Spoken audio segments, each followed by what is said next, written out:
I'm going to tell you right now, you're not welcome here.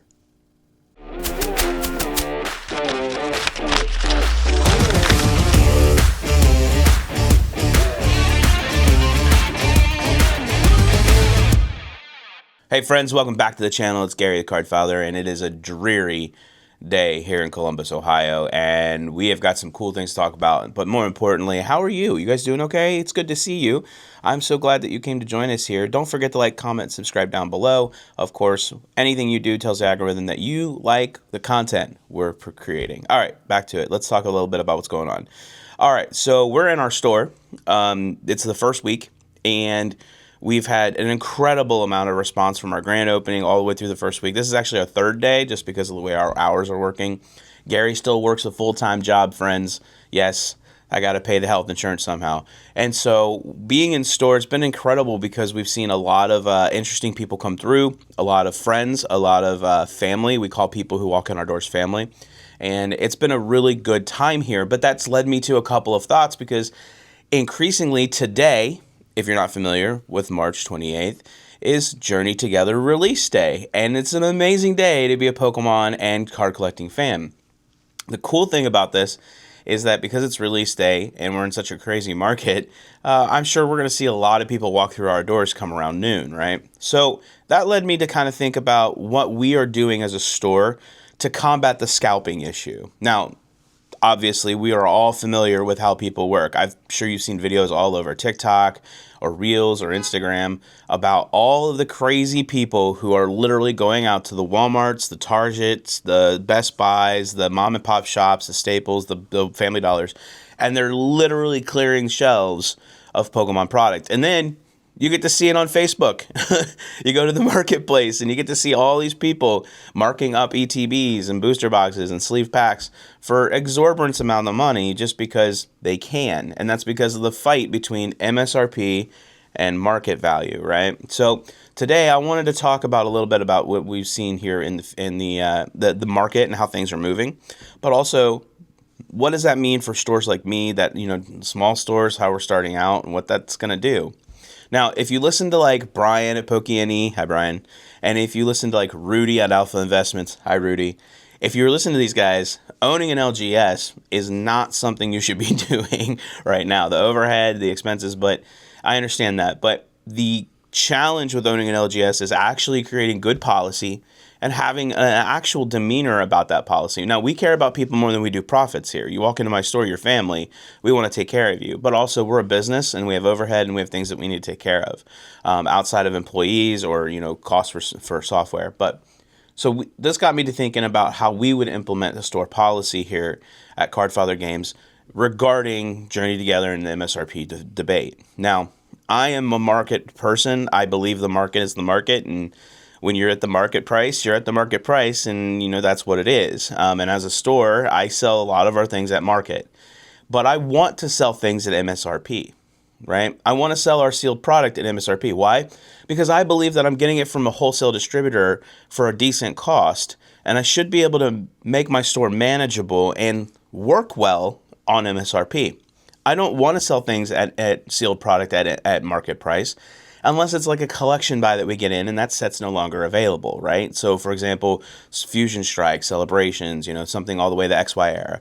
I believe the market is dictated by supply and demand, but I also believe that new sets people should enjoy and people should be able to receive that product and not be afraid of having to pay an exorbitant amount of money to get that product.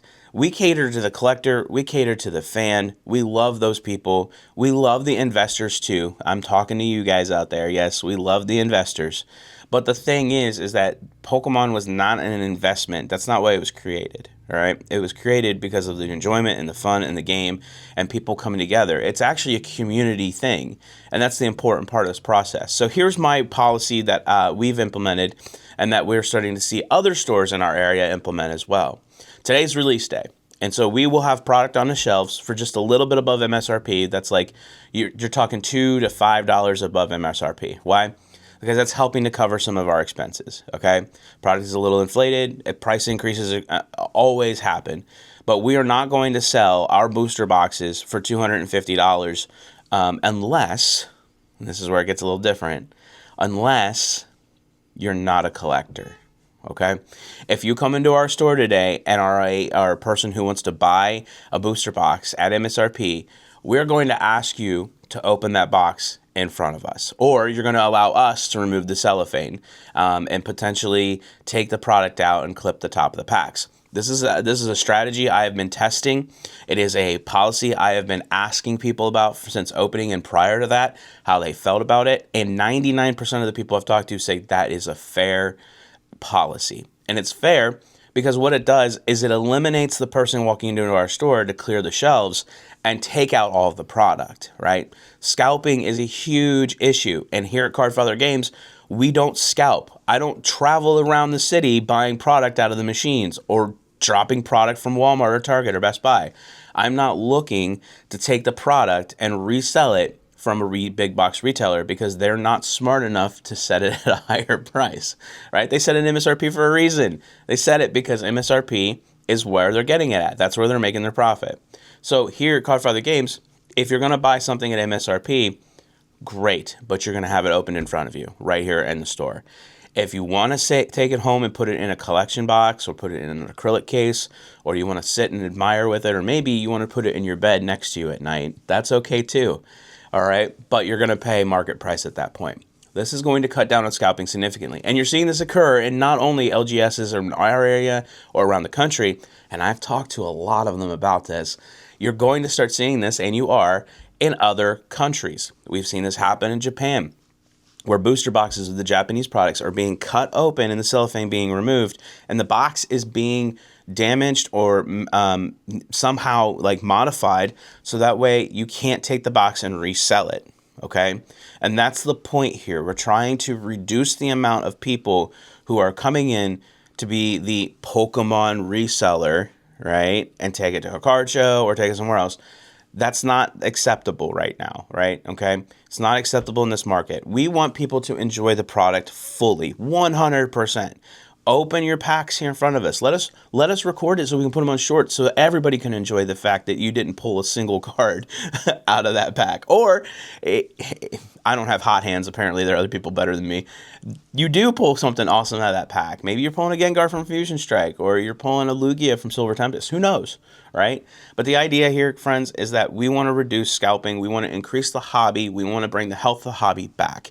And that is why we are implementing this policy. Not only that, but because it is Journey together and its release and allocations were pretty awful, almost as bad as Prismatic, and not quite as bad as Surging Sparks. We are going to also implement a one product per household policy. Now, that's not on packs. That's just strictly on sealed products. So your ETBs, your booster boxes, your booster bundles. We're going to implement that policy too. But we believe that this will help create an atmosphere where people feel like they're going to be able to receive product at a good price. They're not going to feel like they're getting gypped or janked. And scalpers, sorry, but not today.